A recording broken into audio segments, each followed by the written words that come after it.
여러분 안녕하십니까. 오늘은 타이틀을 달러 강세 1800원까지 갈 수 있을까 하는 의문점을 가지고 지금 현재 원달러 약세가 보일 가능성이 높은 시점에서 다시 한번 이거를 보기로 하겠습니다. 저 빅리치는 다음 카페에 빅리치의 경제 흐름을 알아야 재테크도 성공한다의 카페지입니다. 밑에 공지를 했듯이 제가 보는 경제 전망은 순전히 저의 생각이고 투자에 있어서는 모든 책임은 여러분들이 지시고 하시는 거기 때문에 모든 판단은 여러분들의 몫임을 알려드립니다. 자, 오늘은 앞에 타이틀에서처럼 달러 강세 1800원까지 갈까? 자, 이거는 순전히 이제 제 생각으로 저는 2014년부터 달러 강세가 나오고 조정이 나온 다음에 2018년부터 다시 달러 강세가 나오는 부분들을 여러분들과 함께 공부를 하고 있습니다. 자, 달러 강세다, 약세다, 이런 흐름은 지금 추세가 상승 추세인지 하락 추세인지를 가지고 우리가 이제 시장을 판단을 하게 되는데요. 자, 분명한 거는 단기로 이걸 보느냐, 중기로 보느냐, 또 장기로 보느냐에 따라서 단기, 중기, 장기로 해서 보는 사람들 관점에 따라 좀 다르기 때문에 이거를 굳이 누가 뭐 달러 강세, 달러 약세, 이게 뭐 맞았다 틀렸다 하는 부분들이 상당히 좀 고무줄처럼 늘어났다 줄었다 할 수도 있고, 자, 누가 보기에는 이걸 가지고 전망이 안 된다 이렇게 얘기를 할 수 있을지는 모르겠지만, 분명한 거는 중기든 장기든 트렌드를 보고 단기까지도 우리가 흐름을 읽어내는 게 정말로 시장의 흐름을 읽는 게 아니냐, 이렇게 보시면 되겠습니다. 그래서 이제 지난 시간에 보시면 제가 원달러 특히 전망을 해놓은 부분들을 방송으로 해놨기 때문에 여러분들이 한번 비교를 해 주시기 바랍니다. 자, 달러 강세가 이대로 주저앉을 것인가, 요 며칠 다시 내려와 버리니까 이걸 저희가 이제 달러 인덱스 차트로 보고 한번 설명을 드리도록 하겠습니다. 자, 달러의 지금 흐름은 지금 11년 말부터 이렇게 큰 지금 크게 그리면 이런 상승 트렌드를 지금 타고 있는 상황이고요. 이걸 이제 이 저점을 연결해서 이렇게 보면은 이런 지금 상승 트렌드로 지금 움직이고 있는 거고, 자, 그러면 이거를 이제 이런 식으로 보면 이 위에서는 이제 하락 추세였겠죠. 자, 이런 부분에 있어서는 제가 여러분들에게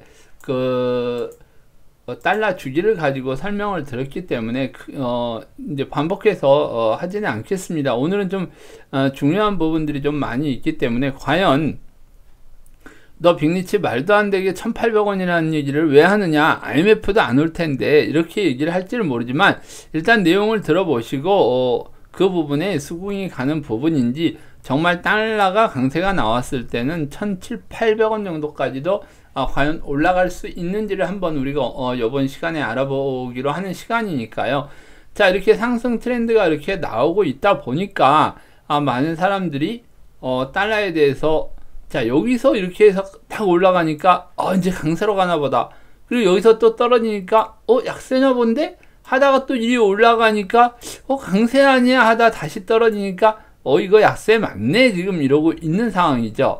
근데 한번 생각을 해보세요. 여기서부터 이렇게 이 모든 추세라는 게 있는데, 상승 추세를 타고 올라가는 지금 달러가 다시 이제 반등이 나오기 시작하고, 어제 또 약세가 보이니까 야, 이제 뭐 이래저래 뭐 의문이 가는 거예요. 근데 이제 달러가 강세를 보이고 약세를 보이는 거는 유로화가 강세를 보이느냐부터 시작해서, 유로가 제일 이 달러 인덱스에 대한 편중이 제일 심하죠. 그래서 이런 부분들을 우리가 봤을 때는 분명한 거는 신흥국 통화들은 달러 대비 약세를 보이고 있고, 이머징 국가들도 달러하고 연동이 돼서 지금 위아래 움직이는 부분들이 상당히 지금 혼탁한 상황이죠. 뭐 구분이 안 되니까 모든 분들이 달러는 예측이 안 된다, 그리고 뭐 주가나 경제 흐름도 예측이 안 된다. 사실은 주식도 이게 하루하루 정말 칼같이 맞출 수는 없지만 이런 상승 흐름인지 하락 흐름인지 정도는 어느 정도는 구분을 하고 시장을 봐야 되지 않겠습니까? 자, 그러면 달러가 이대로 주저앉지 않는다 그러면은 이 달러 강세가 어디까지 이어지고, 또 이 달러하고 유로, 또 이런 그 위안화, 원화 이런 부분들을 뭘로 구분을 할까요? 자, 달러가 요번에 상당히 많이 풀었는데 중국 같은 경우에도 요번에 돈을 엄청 풀었단 말이에요. 홍콩도 지금 홍콩 달러 폐기제를 시행을 하면서 지금 지속적으로 방어를 하고 있기 때문에 상당히 문제가 심각해요. 근데 이 부분에 있어서 과연 이게 각 나라에서 통화 발행하는 것도 다르고 달러도 통화를 발행하는 양이 다르고 이러는데, 과연 여러분들이 환율이 결정되는 거는 어떤 상황에서 결정이 된다고 생각하십니까? 환율이라는 거는 달러와 우리나라를 비교해서 원화를 비교해서 이 화폐 가치의 평가를 가지고 거래를 하는 게 환율이에요. 자, 그러면은 분명히 우리나라가 원화를 많이 풀고 달러가 많이 풀지 않는다면 원칙적으로는 이게 정상적인 상황이었을 경우에는 우리나라 원화를 많이 풀었으니까 약세를 보여야 되는 게 정상이죠. 자, 그런데 어떤 때는 한국에서 달러를 많이 수요로 하면은 달러가 강세를 보이고, 어떤 때는 한국에 달러가 많이 들어와서 수출을 많이 해서 미국에서 우리나라한테 재투자를 해서 시중에 달러가 많이 풍부해져 버리면 실질적으로 우리나라 원화가 강세가 되는 걸 여러분들이 지금까지 봐 오셨습니다. 근데 방글라데시가 됐건 아프리카 나라가 됐건 짐바브웨가 됐건 이런 나라들을 또 비교해 보면 달러 대비 가치를 평가할 수 없을 정도로 환율이 낮아요. 그리고 계속 낮아지기만 하는 경우도 있죠.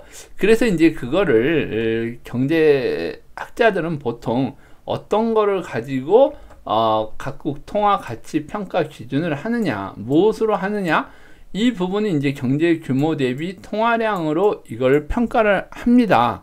자, 다시 말해서 한 나라가 돈을 얼마만큼 버느냐, 그러니까 이제 그 나라의 GDP겠죠. GDP가 돈을 얼마나 벌고 무역수지나 이런 흑자가 계속 나는 상태라고 하면은 돈을 어느 정도 풀어도, 내가 돈을 어느 정도를 버니까 거기에 맞게 돈을 푼다 그러면 이 통화 가치가 크게 변동이 될 사항은 없죠. 근데 이 GDP가 늘어나지를 않고 돈만 엄청나게 풀어댄다면 이 돈의 가치는 떨어지고 상품이나 주식이나 부동산이나 이런 것들이 올라감으로 인해 가지고 인플레이션이 발생을 하게 되는 거예요. 그렇게 되면은 이 인플레이션이라는 거는 어떻게 바꿔서 얘기하면 화폐 가치가 떨어지는 거예요. 그래서 우리가 남미의 브라질이나 아르헨티나 이런 데는 월급을 받자마자 식료품을 산다든지 물건으로 다 바꿔놔요. 왜? 하루하루 이 돈의 가치가 떨어지기 때문에 빨리 인플레이션에 대비하기 위해서, 그러니까 화폐 가치가 떨어지기 때문에 물건으로 바꾸든지 달러로 바꿔놓는단 말이에요. 그럼 계속 달러가 부족한 상황이 나타나게 되겠죠. 하지만 브라질이 돈을 엄청 많이 벌어가지고 국민들이 달러를 많이 벌어 들인다고 하면은 굳이 이게 이렇게 될 이유가 없는 상황이죠. 결국은 한 나라의 화폐 가치가 떨어진다는 거는 인플레이션이 발생할 수도 있고, 그 국민들은 이게 심해지면 그러니까 정상적인 상황에서 적당한 인플레이션은 성장을 추구하지만은 이 부분이 안 될 때는 분명하게 어디에서 문제가 생긴다? 화폐, 즉 그 각국 통화에서 이 통화 가치가 떨어지면서 이제 문제가 생긴다는 걸 우리가 알 수 있습니다. 그래서 이거를 구하면은 GDP 대비 광의 통화, 즉 M2의 비율을 가지고 지금 이 비율을 내는 걸 말하는데요. 이게 이제 2005년 당시에 미국이 90%일 때 중국은 150%였어요. 2005년 당시에. 자, 그때 위안화는 8.79 위안이었었고 2005년 최고점이요. 2019년도에는 미국이 72%고 중국이 200%예요. 근데 지금 위안의 가치는 한 7위안 정도 되는 거죠. 야, 이게 말이 됩니까 또? 아니, GDP 대비 M2 통화량 비율을 보면 2005년 당시에 미국이 90이었고 지금보다 20%나 더 높고 이 중국은 150이었는데도 결국 200%에 지금 도달해 있다는 거는 중국에서 버는 돈보다 위안화를 훨씬 더 많이 찍었다는 얘기가 되는 거예요.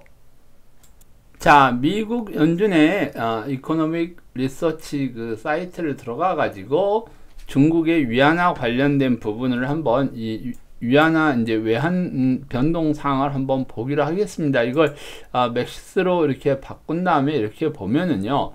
자, 이게 1981년부터 나왔는데 정말 재밌는 건 뭐냐면 이 위안화가 1985년도 여기 지금 계속 그 약세를 보이다. 지금 제가 절하나 절상 얘기는 지금 생략하고 이해를 돕기 위해서 이 환율은 잘못 설명을 하면은 절상, 상승,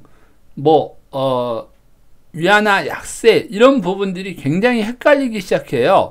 이거를 달러 대비로 이 해석을 하다 보니까 이런 현상이 일어나거든요. 자, 그래서 지금 1985년을 프라자 합의를 기점으로 해서 중국도 재밌는 게 뭐냐면 이 달러 약세를 만들잖아요. 1985년 프라자 합의 때. 그리고 그 약해진 달러를 가지고 수출량을 늘려가지고 재정적자도 줄이고 그 다음에 수입을 늘려가지고 경상수지 흑자까지 만들어내는 나라가 미국이었어요. 근데 중국도 그걸 보라는 듯이 위안화 약세를 만들어가지고 1995년 프라자 합의가 나올 때까지 지속적으로 위안화 약세를 보이면 어떻게 되죠? 수출 경쟁력이 올라가게 되죠. 싼 가격의 물건을 팔고 비싼 가격에 달러를 벌어들일 수 있으니까 참 좋았겠죠. 그리고 또 한 가지 문제점은 100위안이 예를 드는 겁니다. 100위안이 월급이었다.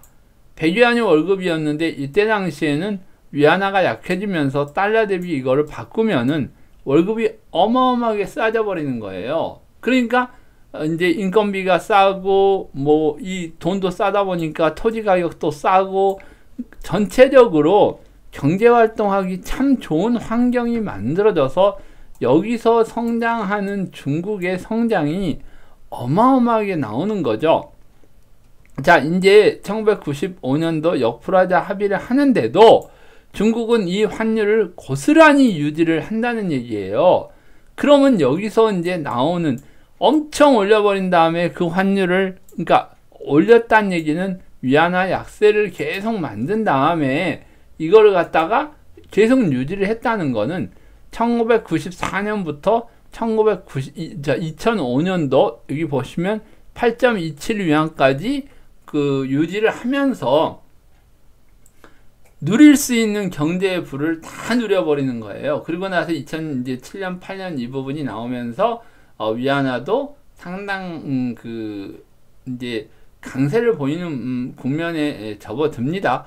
자, 그래서 이런 부분을 보면은 지금 위안화가 어떤 지금 상황에 있었냐 하는 걸 우리가 알 수 있죠. 자, 그걸 우리가 이제 표현을 해가지고 이렇게 보면 GDP 대비 지금 2005년도에는 미국이 90이었는데 중국은 지금 150이다. 근데 이제 2019년도 이때 딱 보면은 지금 8.79위안이었는데 미국이 72로 낮아지고 중국이 200%인데요. 지금 이거를 다시 한번 우리가 이걸 보면은요. 자, 이런 상황에서 지금 보면은 2019년도에는 오히려 위안이 7위안에 지금 있는 거예요. 그 당시 150%였던 당시 이때보다도 훨씬 더 낮은 수준에 있고 달러도 지금 90%까지는 지금에서 75%로 떨어졌는데 지금 이 상황에서 지금 얘는 7위안 정도밖에는 유지를 않고 있기 때문에 분명한 거는 위안화가 잘못 평가된 거죠. 이미 이렇게 지금 퍼센트지로 따지면은 위안은 이미 16위안에서 20위안 정도까지는 올라가야 될 상황이라고 이제 보여지는 부분이죠. 왜? 그때보다도 훨씬 낮은 데다가 중국 같은 경우에는 그 비율이 높아졌단 말이에요. 자, 이런 이유로 이제 그 중국은 헤지펀드들의 공격을 방지하기 위해서 아마 어느 시점에서 기습적인 그 위안화 약세를 만들어 버릴 겁니다. 그러니까 지금 7위안에서 8위안은 기본이고요. 뭐 12위안 이상에서 한 16위안이나 뭐 심하면 26위안, 뭐 아니면 15위안 이 정도까지 갑자기 위안화 약세를 공표를 할 가능성이 높아요. 자, 이건 왜 그럴까요? 이미 이렇게 저평가되어 있는 위안이 지금 7위안 정도 되는데 어차피 약해질 거니까 이걸 헤지펀드가 계속 공격을 하면은 달러로 이걸 방어하다 보면 외환 보유고도 줄어들게 되고 지속적으로 위안이 위로 올라갈 수밖에는 없는 조건이죠. 자, 이런 조건의 GDP 대비 광의 통화 비율로 봤을 때는 분명 미국보다 지금 위안화의 가치가 높게 평가되어 있는 거예요. 이게 훨씬 더 낮게 평가가 돼야 되는데 이게 높게 평가가 돼 있어서 헤지펀드의 공격을 받을 가능성이 아주 높기 때문에 이런 현상이 일어날 가능성이 아주 높습니다. 근데 우리나라 원화도 위안화하고 연동이 되어 있는 상태이기 때문에 만약 이런 일이 일어났을 때는 비율로 따진다면 적어도 1,700원, 1,800원까지도 상승이 가능하지 않냐는 이런 이제 결론이 나오게 되죠. 자, 우리 IMF 당시에 그러면 원화 싸지면 좋은 거 아니야? 원화 약해지면 좋은 거 아니야? 수출 경쟁력도 뛰어나고 일본이나 유럽보다는 훨씬 나을 거 아니야? 이런 얘기를 할지 모르겠지만 너무 급격하게 이 원화가 약세를 보이면 우리 IMF 때 보셨죠? 수입 물가 상승으로 인해 가지고 수입을 하는 사람들 입장이나 국민들 입장에서 또 한 차례 고통을 받을 수밖에 없는 상황이 발생을 하게 돼요.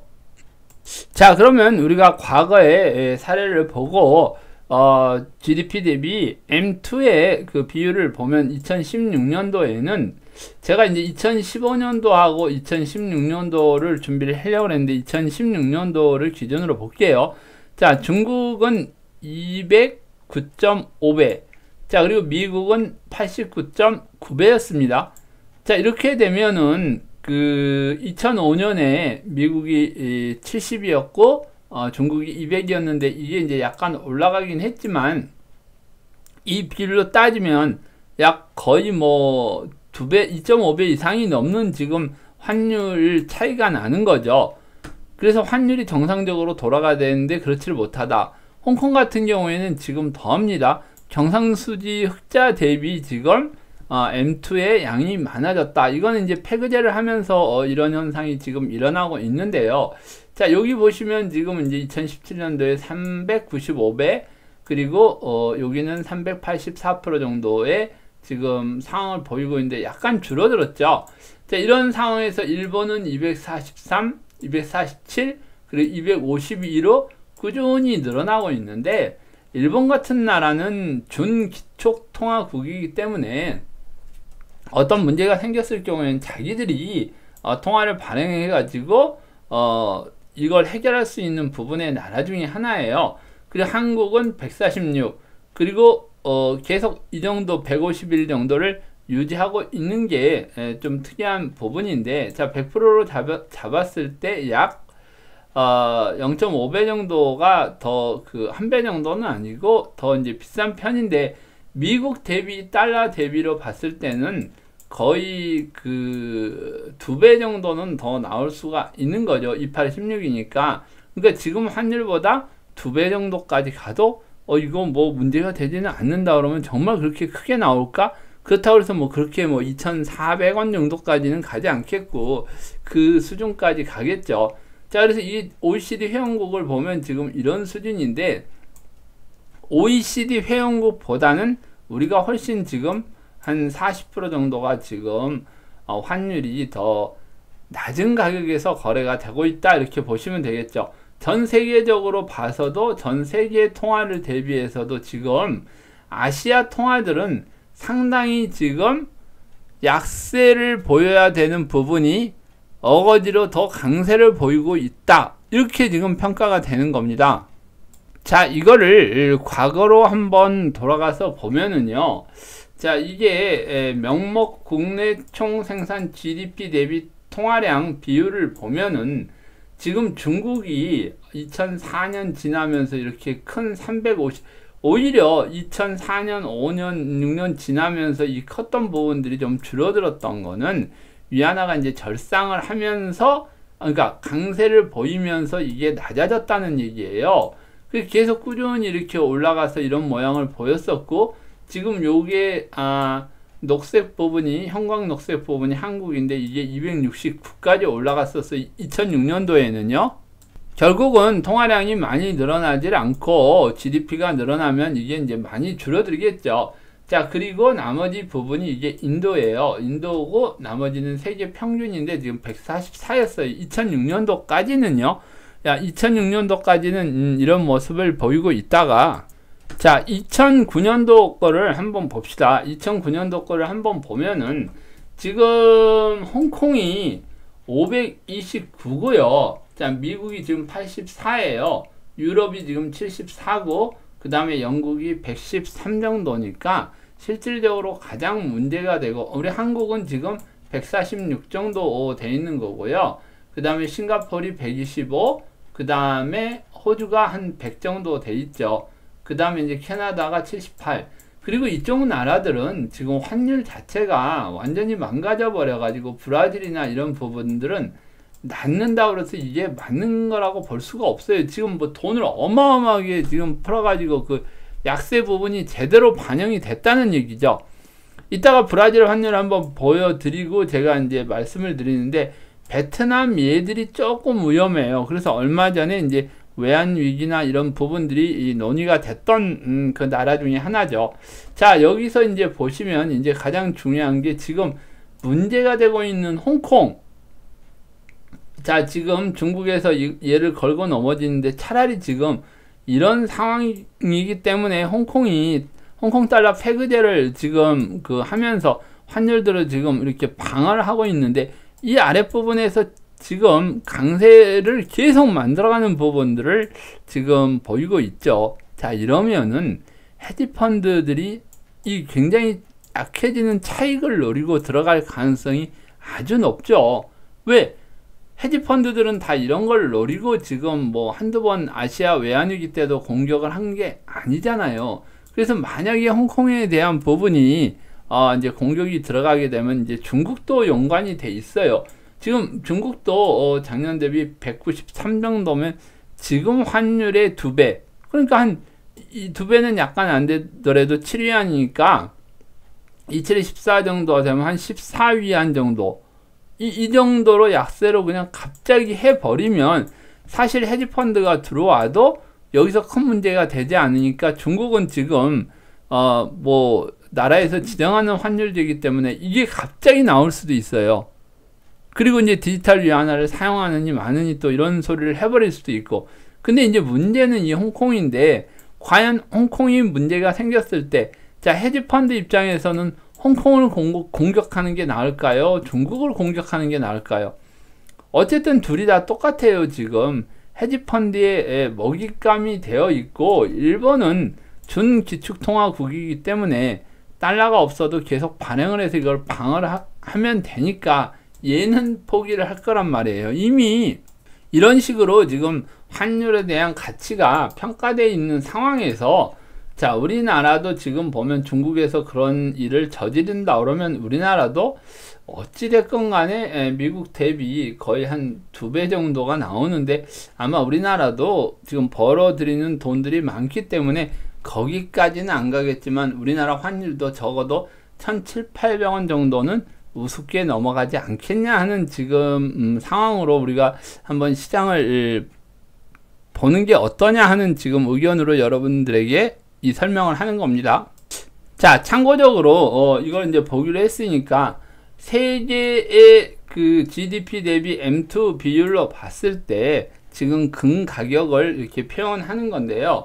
여기서 이렇게 보시면은 이 부분이 상승을 하면서 화폐 가치가 낮아지면은 이 금도 상승을 했고 화폐 가치가 떨어지거나 옆으로 기었을 때는 금이 하락을 했다는 거를 우리가 이제 쉽게 알 수 있죠.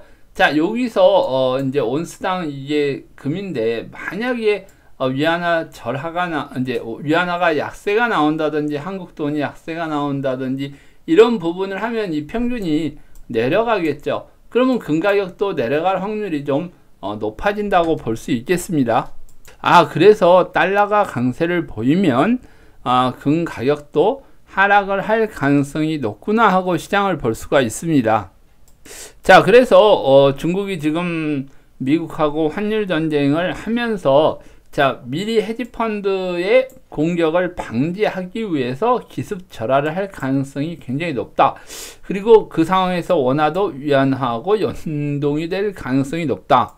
자, 여기서 이제 얘기했던 홍콩의 패거제하고 한국의 IMF 전 패거제를 한번 우리가 이제 비교를 해보면 이때 이제 김영삼 정부가 우리나라도 800원을 지켜준다고 그렇게 노력을 하다 외환보유고를 까먹었기 때문에 아마 홍콩이나 중국은 여기에 대해서 상당히 준비를 하고 이제 그 미리 헤지펀드의 공격이 들어온다 그러면은 들어오기 전에 이 홍콩 달러나 지금 중국 위안화를 갑자기 절하를 시켜서 약세를 만들어 버릴 가능성도 상당히 높습니다. 자, 그리고 이번에 일어난 홍콩 문제로 지금 중국의 보안법 문제로 지금 홍콩 특별지를 폐지한다는 이 부분을 미국 상하원에 지금 상정이 돼 있어 가지고 지금 미국이 어떤 공격을 할지 지금 상황이 궁금한 상황이죠. 자, 지금 어떻게 보면 미국의 그 여러 금융지사들이 아니면 또 무슨 그 딜러들이 지금 한 1300개 정도가 홍콩 안에 들어가 있기 때문에 이 회사들이 문제가 생기지 않도록 지금 미국이 약간의 시간을 벌고 있는 게 아닌가 하는 생각이 들 정도입니다. 그래서 중국의 경제적인 문제를 보면 경상수지 이제 수익성은 악화가 되는데 계속 화폐를 발행하다 보니까 문제가 이제 지속적으로 지금 발생을 하고 있는 거죠. 즉, 이 문제라는 게 뭐냐? 환율이 지금 약세를 보여야 되는 상황에 어느 정도 지금 뭐 환율 보고서에 의한 환율 조작국이라는 데 묶여 있어 가지고 지금 이 부분이 딱 막혀 있는 상황인데 이걸 보면 헤지펀드들이 정말 공격하기 좋은 지금 상황이란 말이에요. 그래서 과거에 2015년도에 이걸 15년 16년도에 보면 약 18개월 동안 헤지펀드가 위안화를 공격한 적이 있어요. 자, 이거를 한번 보면 자, 이거를 약간 이제 그 위안화의 움직임을 봤으니까 10년 정도로 줄여가지고 한번 보기로 하겠습니다. 10년 정도를 줄이면은 자, 2015년 여기부터 16년까지 이렇게 아주 가파른 상승이 나오죠.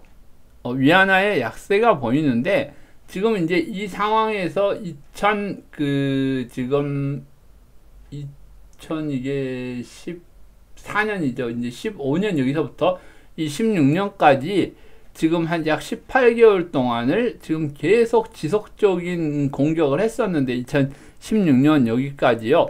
지금 이런 상황에 있어서는 헤지펀드가 계속 공격을 하다가 아마도 미국 정부에서 뭔가의 뒤에 대한 수작을 피우기 위해서 이 헤지펀드를 막지 않았나. 지금 중국이 이 외환 보유고가 상당히 많다고 하지만은 이 부분에 있어서 상당량이 한 7천억 달러 정도, 7,500억 달러 정도를 지금 손실을 봐가지고 이런 현상들이 지금 일어나는 부분을 막았는데요.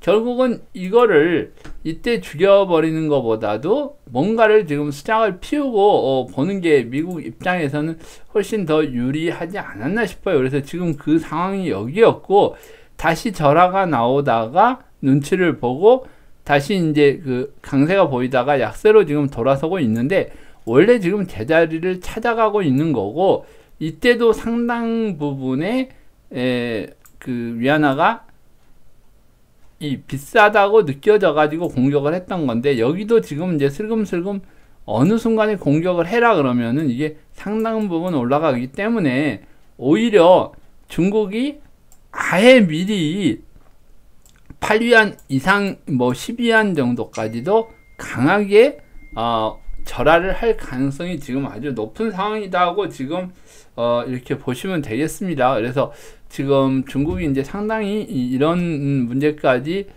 직면에 있다. 지금 이렇게 시장을 지금 우리가 보고 있는 상황입니다. 그래서 지금 중국의 이제 경제적인 문제가 이런 문제가 이제 가장 대두되는 부분이 경상수지가 악화되기 때문에 이 비율이 더 올라간다는 거예요, 지금. 그렇게 되면은 중국의 위안화 가치는 더 떨어진다는 얘기죠. 그래서 이 부분을 막기 위해서는 위안화가 역사적인 인위적 절하를 한다, 약세를 보이게 한다, 절상을 한다. 이 부분은 현재는 이제 위안화가 절하를 할 가능성이 지금 아주 높습니다. 그러니까 위안화가 역사적으로 그냥 이건 나라에서 절하를 하든지 절상을 하든지 지 맘대로 했었는데 지금은 이제 헤지펀드의 공격을 받고 전에 한번 손실을 봤기 때문에 이거를 미연에 방지하기 위해서는 갑자기 절하를 할 수 있다. 그리고 중국 위안화 고평가 논란은 2007년도 대비 한 36% 정도가 지금 고평가돼 있다고 우리가 이제 비교를 해볼 수 있으니까 한 30% 정도라 그러면 37에 21, 한 뭐 9위안 정도까지는 올라갈 수 있겠다. 그러니까 이게 뭐 전체적으로 이 비율이 높다고 해서 너무 많이 그 위안화를 약하게 만들어 버리지는 않겠죠. 그래서 일단 2007년도 대비 지금 한 36%가 지금 고평가돼 있으면 이거를 먹기 위해서 헤지펀드가 달려들 가능성이 아주 높기 때문에 우리가 이제는 위안화는 뭔가 지금 액션이 나오지 않겠느냐. 그에 앞서서 홍콩이 훨씬 더 문제가 있기 때문에 홍콩이 더 문제가 생길 수 있지 않겠느냐. 근데 이제 위안화가 이렇게 약세를 갑자기 보이게 하는 이유도 지금 그 미국의 여러 회사나 다른 기업들이 지금 탈중국화를 하고 있죠. 이는 지금 위안화가 비싸다 보니까 임금 인상 이런 부분들이 지금 상당히 인건비나 물가 이 부분에서 부담이 되기 때문에 굳이 중국에 남아있을 이유가 없죠. 그래서 위안화를 약세를 만들어 줌으로 인해서 어쨌든 위안화가 정말 100위안을 받는 월급쟁이였다면 이게 30%가 싸지면은 한 70위안 정도만 줘도 인건비를 사용할 수 있으니까 거의 뭐 40%로 본다 그러면 한 60위안 정도만 줘도 되는 거죠. 거의 반 정도로 깎이는 인건비나 이러면은 외국 기업들이 나가지를 않고 지금 기존에 있는 거를 활용을 하든지 추가적으로 세금만 감면해 준다면 들어와서 중국 경제에 어려움이 있는 부분을 외자 유치로 이끌어낼 수 있는 부분까지 우리가 생각해 볼 수 있지 않을까. 그리고 채통과 위신을 생각하는 중국 사람들 입장이라 그러면 제가 생각하기에는 어떻게 보면 이 절하폭을 굉장히 확대할 수도 있다. 근데 이렇게 되면 이제 상당히 또 재밌는 현상이 일어나겠죠. 이제 그 우리나라도 따라서 같이 원화도 약세가 되면서 그런 상황이 나오고 우리도 한편으로 이제 그런 생각을 할 수도 있어요. 노동시장에 노동비 그 월급을 적게 달러 대비 그리고 수출 경쟁력을 상당히 높일 수 있기 때문에 한편으로는 웃으면서 할 가능성도 높은데요. 이게 너무 강하게 돼버리면 수입 물가에서 상당한 문제점을 발생하기 때문에 그것도 조금 문제가 되지 않겠느냐.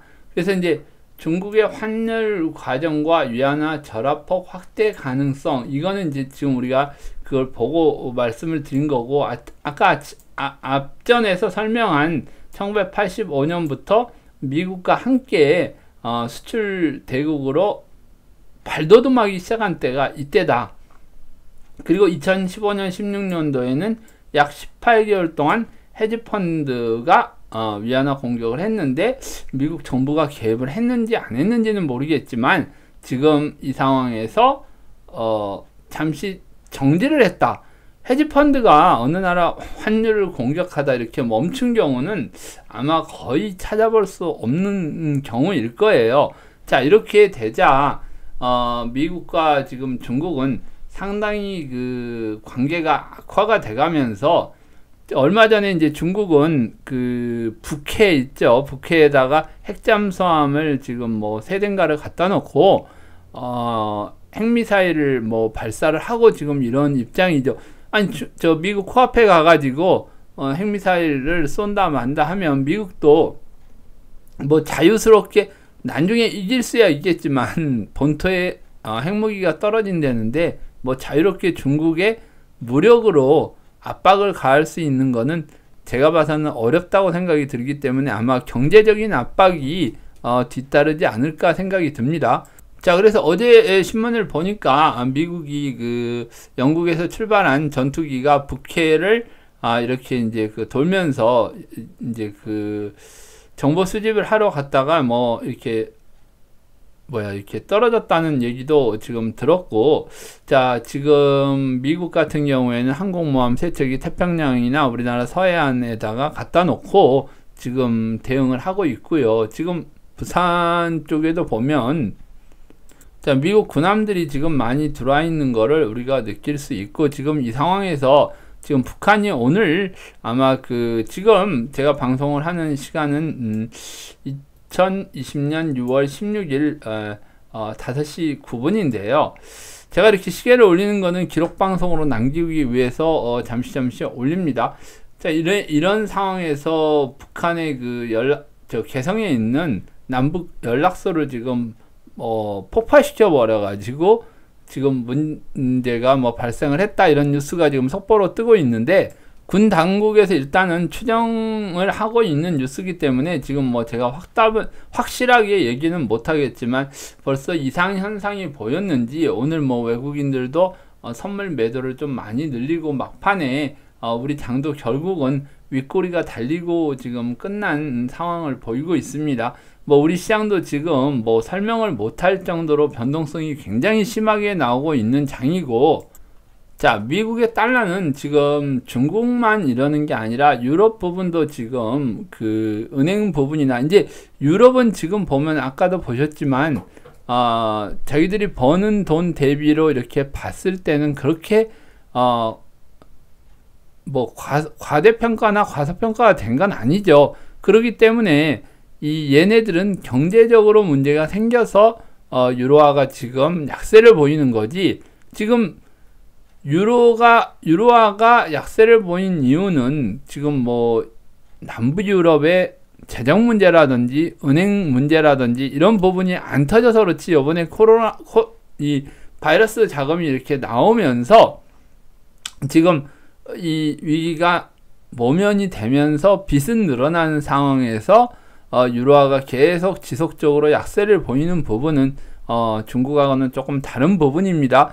자, 이런 상황에 지금 달러가 어디를 봐도 약세를 보여야 되는 그런 근거는 없는 것 같아요. 그리고 다른 통화에 비해서 달러는 지금 강세를 가야 하는 게 맞고요. 자, 그리고 누누이 제가 여러분들에게 얘기를 했지만은 요번에 달러가 강세가 되면서 제가 이제 워런 버핏 같은 사람들이 우리나라에 대한 채권 레버리지를 늘려서 투자를 하듯이 모든 나라에다 지금 그걸 하고 있다 그러면, 달러가 강세가 보였을 때, 그리고 분명한 거는 어떤 명목상 달러가 각 나라로 글로벌로 퍼져 나와야 되는데, 이런 레버리지를 늘려놨다가 퍼져 나오는 게 훨씬 더 유리한 상황이에요. 지금 이 얘기가 무슨 얘기인지 모르겠으면, 모르시는 분들은 워런 버핏 이제 우리나라 그 채권에 투자를 할까, 이 부분에 그 유튜브를 해 드린 적이 있으니까, 자, 제 동영상 중에서 여기 워런 버핏 왜 한국 채권을 살까 하는 그 예시를 들어서 제가 방송을 해 놓은 게 있기 때문에 요걸 한번 보시면은 달러가 왜 지속적으로 강세를 보여야 하는 그 이유를 제가 방송으로 계속 하고 있는지 아마 잘 아실 겁니다. 자, 그러니까 이런 그 이유로 분명히 중국은 헤지펀드의 공격을 피하기 위해서 어느 순간 갑자기 위안화 약세에 대한 발표를 할 가능성이 높고 거기에 따라서 우리나라 환율도 분명히 연동이 돼서 움직일 가능성이 아주 높은 구간이다.